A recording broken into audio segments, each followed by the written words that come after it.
ನಮಸ್ತೆ ವೀಕ್ಷಕರೇ, ನ್ಯೂಸ್ 18 ಡಿಜಿಟಲ್ಗೆ ಸ್ವಾಗತ. ನಾನು ನಿಮ್ಮ ಮುಂದಿರಾಜು. ಚಿತ್ರದುರ್ಗ ರೇಣುಕಾಸ್ವಾಮಿ ಕೊಲೆ ಪ್ರಕರಣದ ಟ್ರಯಲ್ ಈಗ 59ನೇ ಸೆಷನ್ ಕೋರ್ಟ್ನಲ್ಲಿ ನಡೀತಾ ಇರೋದು.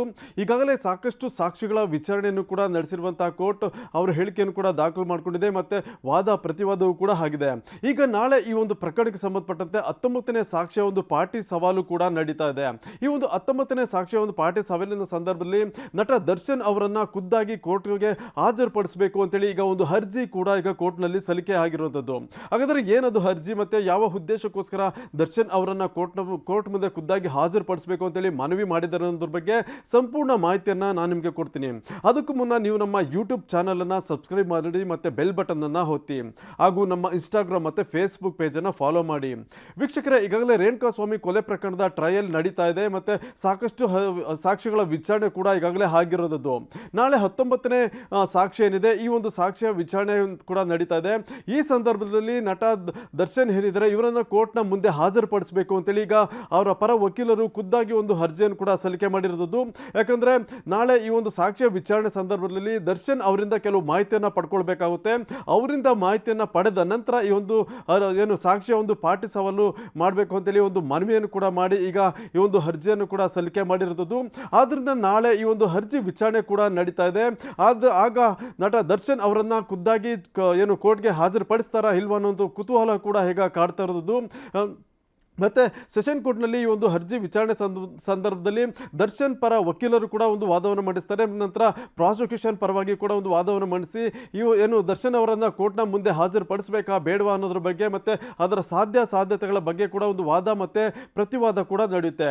ಮತ್ತು ಈಗಾಗಲೇ ಈ ಒಂದು ಕೊಲೆ ಪ್ರಕರಣಕ್ಕೆ ಸಂಬಂಧಪಟ್ಟಂತೆ ಸಾಕಷ್ಟು ಏನು ಸಾಕ್ಷಿಗಳ ವಿಚಾರಣೆ ಆಗಿದೆ ಮತ್ತು ನಾಳೆ 19ನೇ ಸಾಕ್ಷಿಯ ಒಂದು ಪಾರ್ಟಿ ಸವಾಲನ್ನು ಏನು ಪ್ರಾಸಿಕ್ಯೂಷನ್ ಮತ್ತು ಏನು ಆರೋಪಿಗಳ ಪರ ವಕೀಲರು ಕೂಡ ಒಂದು ಮಾಡ್ತಾ ಇರೋದು.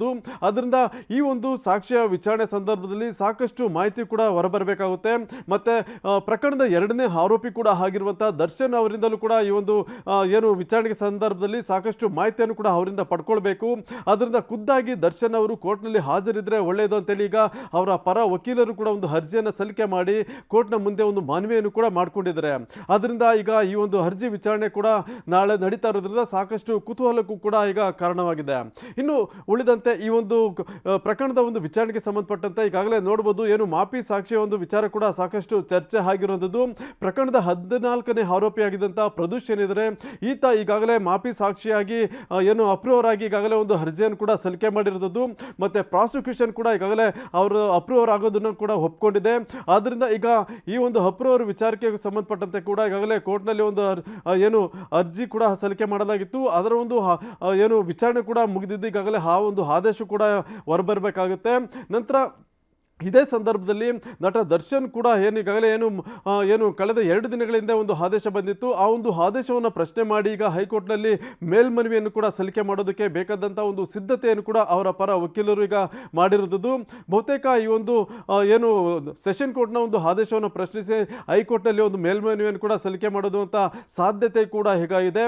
ಆದ್ದರಿಂದ ಈಗ ರೇಣುಕಾಸ್ವಾಮಿ ಕೊಲೆ ಪ್ರಕರಣದ ಒಂದು ವಿಚಾರಣೆ ಏನು ನಡೀತಾ ಇದೆ, ಇದು ಪ್ರತಿನಿತ್ಯ ಒಂದೊಂದು ಹೊಸ ಒಂದು ವಿಚಾರಗಳಿಗೆ ಒಂದು ಕಾರಣ ಆಗ್ತಿದೆ. ಮತ್ತು ಹೊಸ ಅರ್ಜಿಗಳು ಕೂಡ ಈಗ ಕೋರ್ಟ್ನಲ್ಲಿ ಸಲ್ಲಿಕೆ ಆಗ್ತಾ ಇರೋದ್ರಿಂದ ಈ ಒಂದು ಅರ್ಜಿಗಳ ವಿಚಾರಣೆ ಕೂಡ ಈಗ ಸೆಷನ್ ಕೋರ್ಟ್ನಲ್ಲಿ ನಡೀತಾ ಇರೋದು. ಸದ್ಯ ಈಗ ನಾಳೆ ದರ್ಶನ್ ಅವರನ್ನ ಖುದ್ದಾಗಿ ಕೋರ್ಟ್ಗೆ ಹಾಜರುಪಡಿಸಬೇಕು ಅಂತೇಳಿ ಏನು ಈಗ ಅವರ ಪರ ವಕೀಲರು ಒಂದು ಮನವಿಯನ್ನು ಮಾಡಿಕೊಂಡಿದ್ದಾರೆ. ಆ ಒಂದು ಅರ್ಜಿಯ ವಿಚಾರಣೆ ಕೂಡ ನಡೀತಾ ಇರೋದ್ರಿಂದ ದರ್ಶನ್ ಈ ಒಂದು ಪ್ರಕರಣದ ವಿಚಾರಣೆ ಸಂದರ್ಭದಲ್ಲಿ ಕೋರ್ಟ್ಗೆ ಹಾಜರಾಗ್ತಾರಾ ಅನ್ನೋದನ್ನ ಕಾದು ನೋಡಬೇಕಾಗುತ್ತೆ. ಇದು ಇವತ್ತಿನ ವಿಶೇಷ. ಮುಂದೆ ಇದೇ ರೀತಿಯ ಸುದ್ದಿಗೋಸ್ಕರ ನೋಡ್ತಾ ಇರಿ ನ್ಯೂಸ್ 18 ಡಿಜಿಟಲ್ ಕನ್ನಡ. ನಿರ್ಭೀತ, ನಿಷ್ಪಕ್ಷಪಾತ, ವಿಶ್ವಾಸಾರ್ಹ ಸುದ್ದಿಗಳಿಗೆ ಮತ್ತೊಂದು ಹೆಸರಾಗಿರುವಂತ ನ್ಯೂಸ್ 18 ಕನ್ನಡ ಈಗ ಆಪ್ನಲ್ಲೂ ಲಭ್ಯವಿದೆ. ದಯವಿಟ್ಟು ಇಲ್ಲಿರುವಂತ QR ಕೋಡ್ ಸ್ಕ್ಯಾನ್ ಮಾಡಿಕೊಂಡು ಆಪ್ ಡೌನ್ಲೋಡ್ ಮಾಡೋದಕ್ಕೆ ಮರಿಬೇಡಿ. ನಿಮ್ಮ ಬೆಂಬಲ ಹೀಗೆ ಸದಾ ನಮ್ಮೊಂದಿಗಿರಲಿ. ಧನ್ಯವಾದ.